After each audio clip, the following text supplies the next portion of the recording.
Drama serial बेवजह के आने वाली इसमें आप देखेंगे कि जब वलीद को समन कोई भी जवाब नहीं देती है तो वो परेशान हाल में पहुंच जाता है समन के घर कराची। और जैसे ही शहनाज अपने सामने वलीद को देखती है तो कहती है कि वलीद बेटा तुम क्यों आ गए यहाँ पर। तो साथ ही वलीद कहता है कि मैं आपसे ये पूछने आया हूँ कि क्या मुझ में खराबी है और आपको क्या मेरी काबिलियत पे भरोसा नहीं है जो आप समन की शादी कहीं और तय करना चाह रही हैं। तो साथ ही शहनाज कहती है कि लेकिन देखो तुम्हें अभी टाइम लगेगा सेटल होने में, और जो वलीद देखो बेटा जो रिश्ता आया हुआ है ना वो बहुत ही ज़्यादा अच्छा है। ये सुनते साथ ही वलीद कहता है कि यानी कि शहनाज आपी आज आपने भी साबित कर दिया कि सिर्फ और सिर्फ पैसा अहम है। ये सुनते साथ ही शहनाज कहती है कि ये बात नहीं है, देखो वलीद तुम क्यों नहीं समझ रहे हो। तो सुनते साथ ही वलीद कहता है कि सिर्फ 2 साल का टाइम दे दें, अगर ना आऊँ तो फिर आप समन की शादी कहीं और करवा दिएगा। दूसरी सीन में आप देखेंगे कि जब जमाल बिल आखिर बेबी बाजी को लेने के लिए आता है तो बेबी बाजी जमाल को इस तरह अपने सामने देख कर कहती हैं कि क्या लेने आए हो जमाल यहाँ पर, तुम यही कहने आए होगे कि अब कुछ दिन के लिए नसीर के घर चले जाऊं,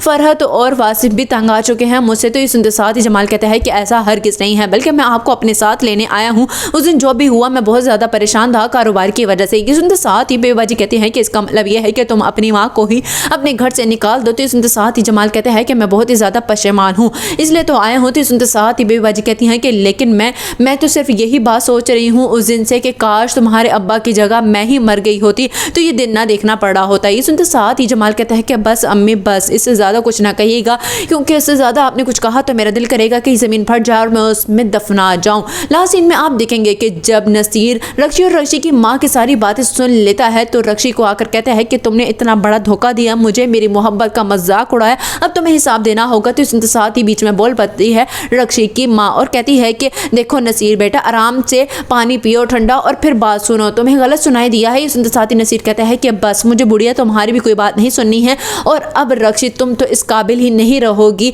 कि किसी को अपना मुंह दिखा सको, तुम्हें मैं तबाह बर्बाद कर दूंगा, जला दूंगा ये चेहरा।